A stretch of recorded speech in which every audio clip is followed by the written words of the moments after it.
Our next reader, Adam Fagin, had his introduction written by the poet Ryan Funk. Adam Fagin's poetry takes us to the scraped edge where the water meets the rock and the ship the wreck. Wandering here at the limits are silence and utterance, ghost and figure, line and unline. It is a poetics of possibility, a stratum of players and hungers, each thrilling, each when they chance to touch. Adam Fagin.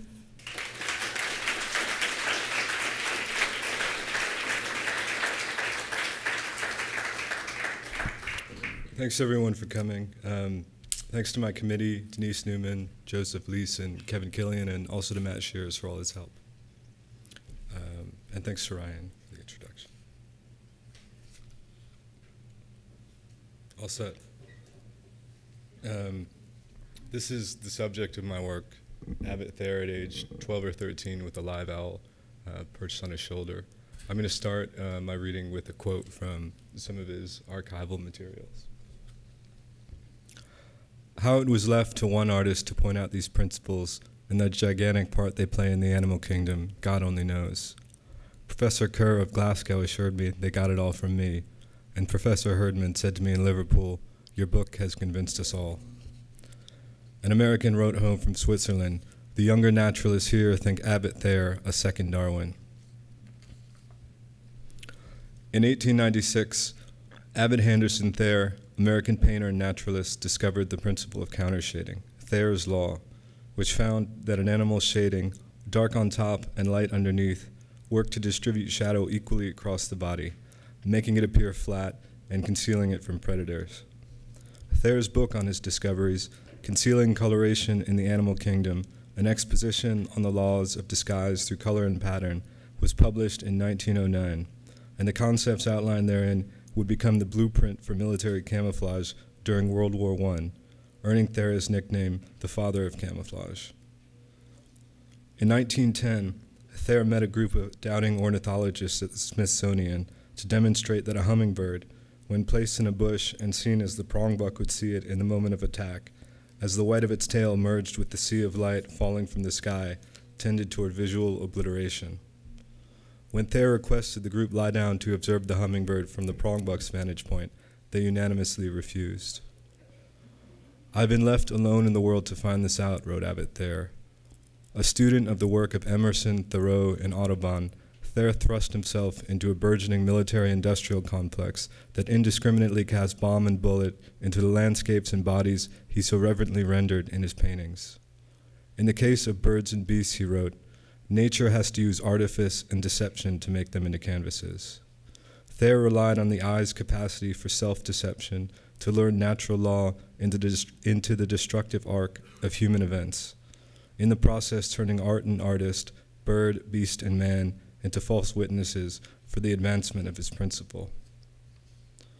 In the language of Abbot Thayer's discoveries hides a poetry of counter-camouflage.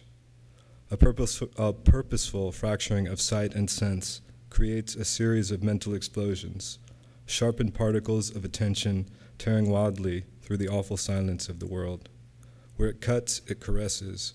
Where it kills, it also heals. Through use of the artist's drafts and letters, linguistic shrapnel can be converted to biographical perambulation, appearing as a figure in a landscape utterly bewildering to the beholder, as Thayer wrote of his hummingbird. The lyric eye is subverted and ungoverned, a subtle disarming that looks to draw one so deep into the gaze, one becomes it. I have learned all light comes down through the motion of the observer, which is white. It is only to the still observer that the motion of the observed form adds revealment. To a motionless man, any branch or leaf seems the same bright shore. A first sight becomes, when white is visible, wholly outside of color. I enter the animal, sucking evening from the leaf-like shadow of a wing, its true outline, en masse axis of fleshy processes, bird being but a uniform of its environment.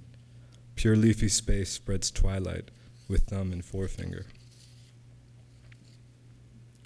Let me beg, orchid, the eye to follow what I've forgotten.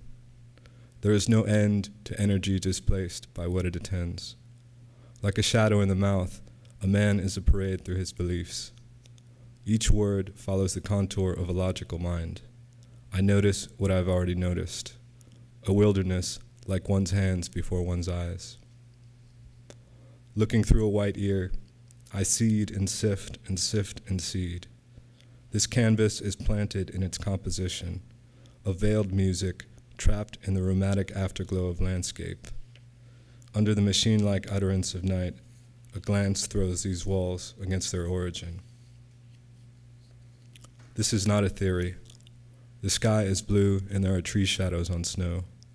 Its wings, little white prayers that occupy a point further in. Here a straight line extends the gaze. It is another blackbird heard across the sky. When reversed, it's turned to evidence. I open the impression. Blue kite cut apart by moon fragment and am met by observation. A flight where matter converges with its style of conveyance.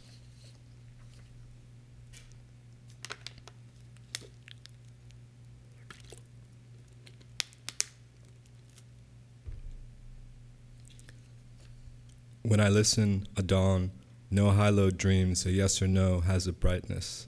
The sun, a sparrow, I now remember an acre of cheekbones, imparting to a passing thought, leaves, a husk of the ravine, robins everywhere, don't answer. Hands now have a citizen. Red may be true, red viewed scarlet. The stable become fluid, and the sonorous next morning. Beyond this eye extends continuous, bright across its listening. This next poem, my last poem, starts with an epigraph from the poet Ronald Johnson. The human eye, a sphere of waters and tissue, absorbs an energy that has come 93 million miles from another sphere, the sun. The eye may be said to be sun in other form.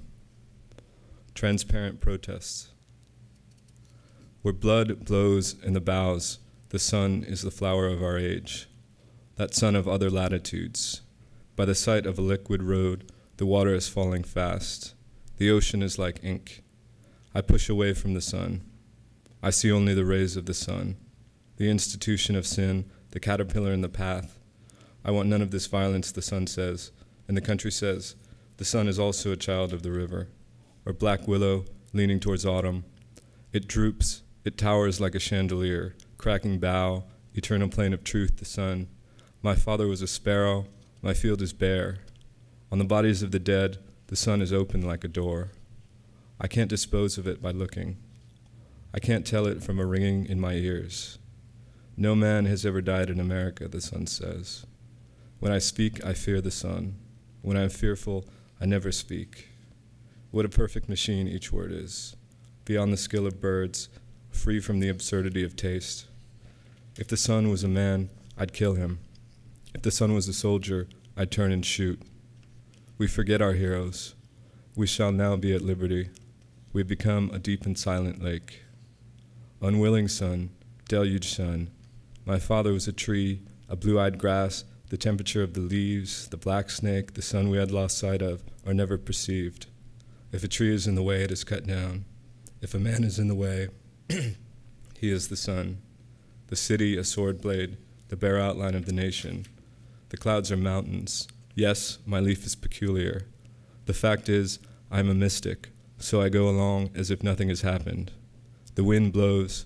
The child sky is clear in the west. I have prowled its full existence. Like the sound of a twilight labor, Indian summer, thin as paper.